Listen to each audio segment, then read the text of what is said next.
What a beautiful day. February, I don't know what it is, 3rd, 4th, something like that. And it's warm out here. Almost half thinking I need to take my long johns off for the year, but I can't justify that just yet. So today, my little Jeep here. This poor little guy with my muskrats on it. They're not muskrats, but as close as I could come. This poor little Jeep. Cindy told me, actually I don't see anything too bad in there yet. Cindy told me that a couple of days in a row now, she's looked over here and all of her chickens were in here. She said the rooster was perched on the steering wheel like he was taking the hens for a drive somewhere. Dang things. They're supposed to be in their chicken house. Cindy lets them out in the day though because it's so muddy. But anyway, a couple of days ago, let's get down here without falling. Yeah, look at all this mud. It should be froze this time of year, but it's sure not.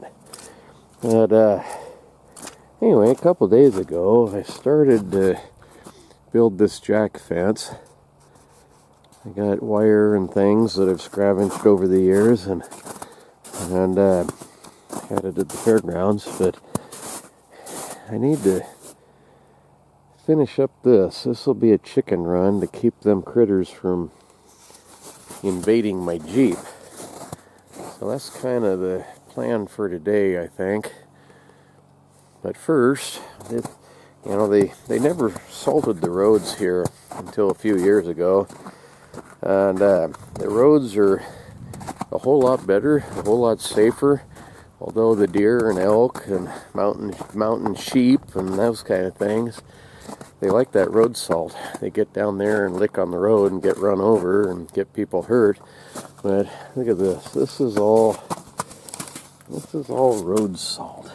It's weird looking. It's all rippled like, and this looks almost like that bed liner.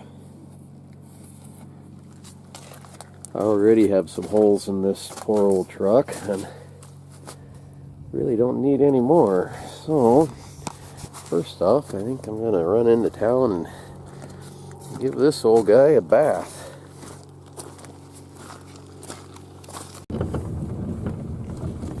I've had a lot of people ask me why I'm not driving that Jeep. Well, like everything else, it boils down to time and money. Those things, even when they were new, they had lousy brakes. They got little tiny 8 or 9 inch brake drums that they didn't stop you very well when they were brand new. And I bought a conversion kit that will let me swap the drum brakes that are on there to discs off of a Suzuki Samurai. And once I do that, hopefully I'll have brakes that you can actually stop with. Those ones will slow you down and scare you to death, but they don't stop you. And in this cliffy mountain stuff, it's kind of important to have a little bit better brakes than that. And the other reason is licensing and insurance has gotten so ridiculously high that it's just not worth it. You know, that top speed, that truck only goes, that little Jeep only goes 45 miles an hour. And going back and forth to town and around, around home here, I can do that. But people get kind of mad at you. You'll be driving along and look in the mirror and you got 4 or 5 cars behind you. But not that big a deal. I can still do it. A bigger place, I couldn't. Freeway, of course I couldn't. I'd get squished like a bug. But that's one of the things on a long list of stuff that I haven't had time for. Now, hopefully this summer. I keep saying that. I bought that conversion kit, I think 3 years ago, and I still haven't had a chance to put it on. Summertime, I always get so busy that I don't get it done. I didn't get my snow rat done, and haven't got fences fixed or any of this stuff on the fairgrounds either. It's just been, there's more than I can get done. I looked into tracks for that, snow tracks, you know. For a used pair, I found some on that marketplace thing, they call it on the computer. They're used, they're $6,500, just more money than I got. The new ones, they're $12,000-$15,000 for a set of tracks to go on that. Sure be fun to have though. But you'd have to catch a pile of wolves for that. This little car wash here. Upstairs there is a apartment. And I don't know if they still rent it out or not. I know it's changed hands a couple of times. But the sheriff, when we first moved here, was Bill Baker. And he was kind of a famous guy actually. But he found out that the fella living upstairs here was wanted for something. I don't remember what for now. But the guy tried to run,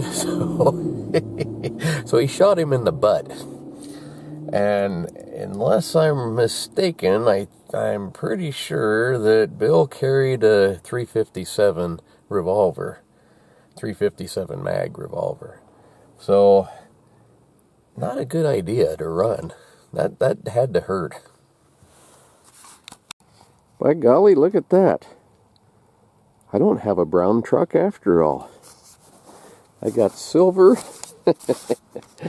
and rust holes. This is not brown all over anymore.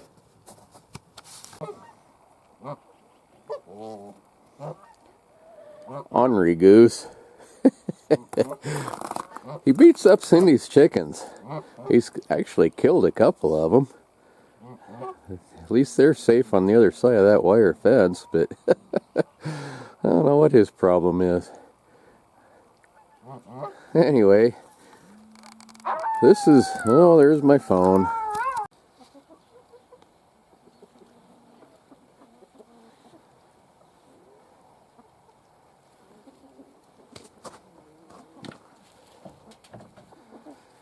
Well, Cindy Lou, what do you think? I think it ought to work. Look at, I got a mini egg. Bring it here. An Easter egg. Bring it here. Looks more like a robin egg. Looks more like a robin egg. See. That's a dinky one. Every now and then I get one of these. They'll fall down and go boom. Yeah, really. Huh. Huh. And I've opened them up and they're just egg yolk. Not egg whites. Really? That's all it's in. Huh, that's weird. No mini eggs. Well, so far, they haven't got out. The goose is not happy. He's on the outside. He can't beat up anybody. The dogs aren't real sure about it either. So, it's the wire wasn't really tall enough to go up to the first rail up here. I'll have to cut some more and piece that in so it's more solid, but that ought to work. They're locked up somewhat until they figure out to fly over. I'd have to trim all their wings. Being angled in that way too, that should help keep them in there.